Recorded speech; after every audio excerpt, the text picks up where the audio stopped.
Nirringrazzakom tal-li ġejtu, ma se nagħmel id-diskors tiegħi llum bil-Ingliż imħabba ċirkostanza.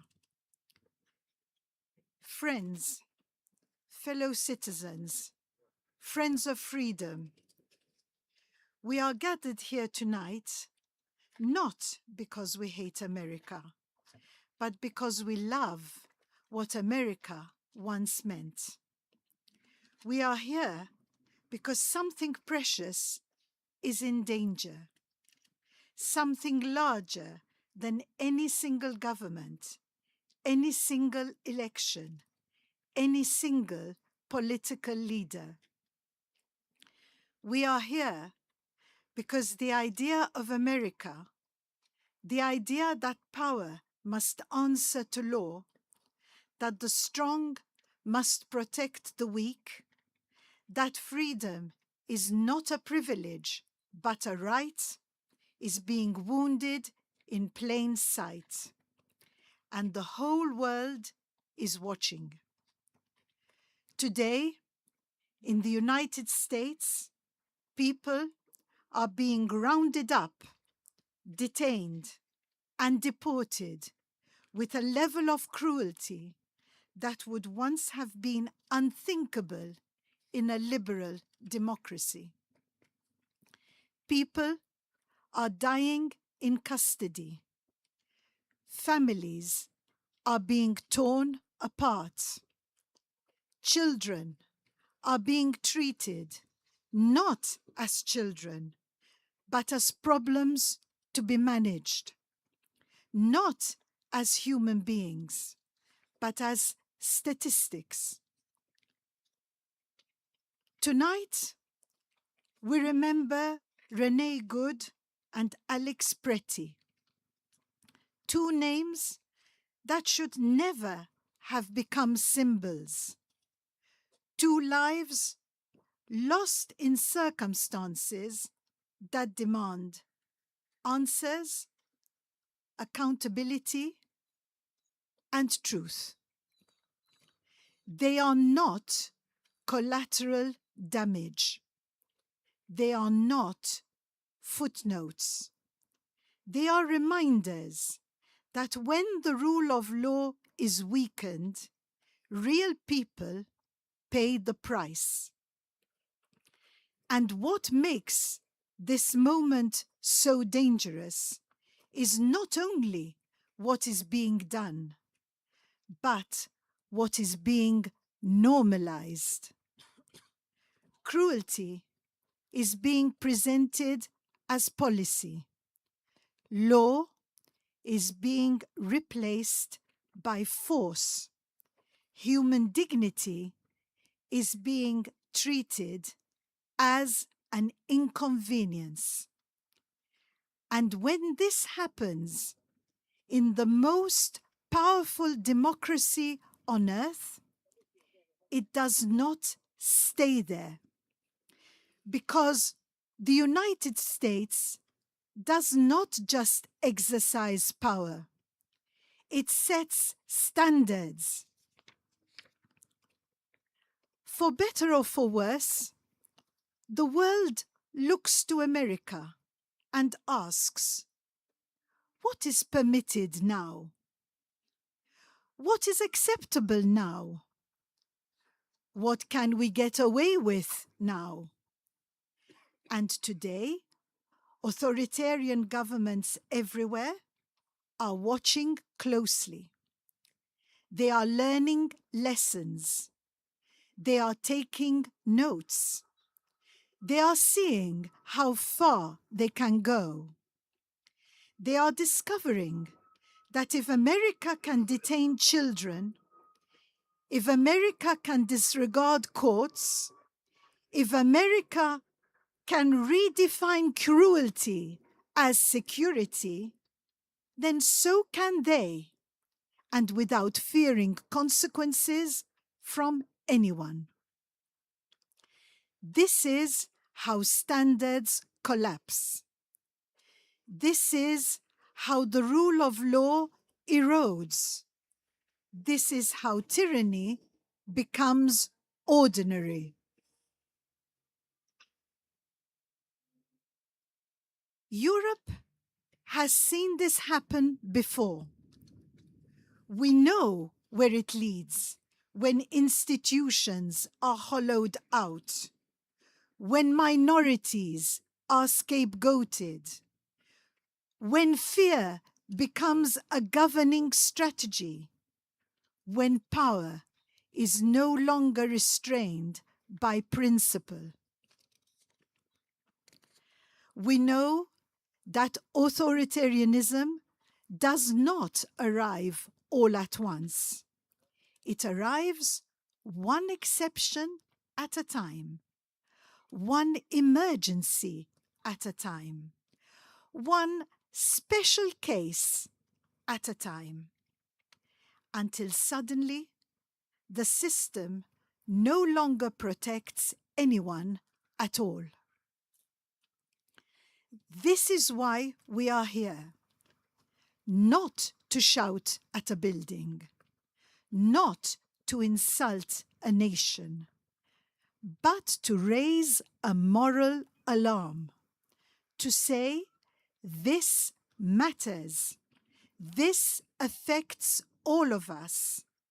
This is not an internal American problem. This is a global democratic emergency. Because when the strongest democracy neglects its own values, the entire democratic world becomes weaker. Yesterday, Malta's Prime Minister referred to this vigil in Parliament. He spoke about national interest, about diplomacy, about how Malta should position itself in a changing world. Let us be very clear about this. The national interest of Malta is not served by silence in the face of injustice. It is not served by courting power which discards principles. It is not served by ignoring acts and actions that undermine the rule of law. The national interest of Malta is served by insisting on law, not on force, by defending human dignity, not excusing cruelty, by finding and keeping friends in the world who respect countries' rights to exist and people's right to live in freedom.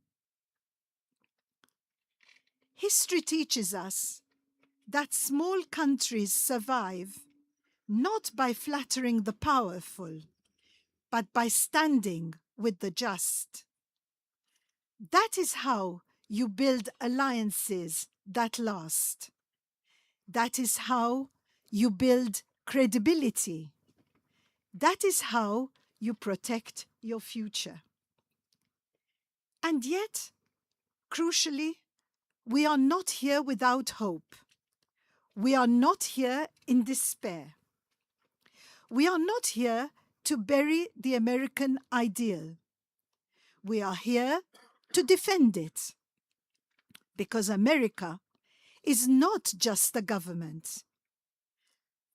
It is an idea that survived slavery, an idea that survived segregation, an idea that survived McCarthyism, Vietnam, and Watergate, an idea that inspired millions of people across the world, including here in Europe, to believe that freedom was possible. It was the American idea that crossed the Atlantic in 1944.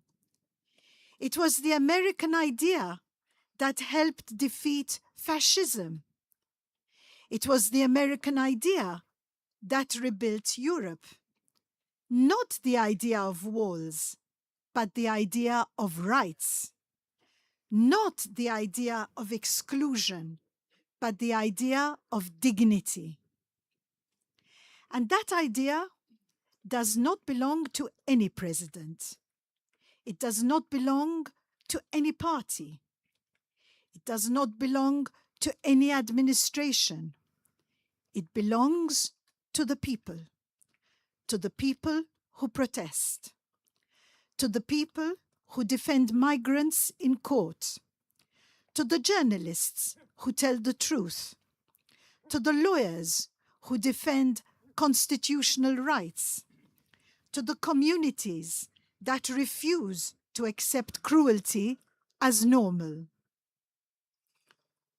We stand in solidarity with them tonight, with the Americans who are saying, not in our name, not with our silence, not with our consent.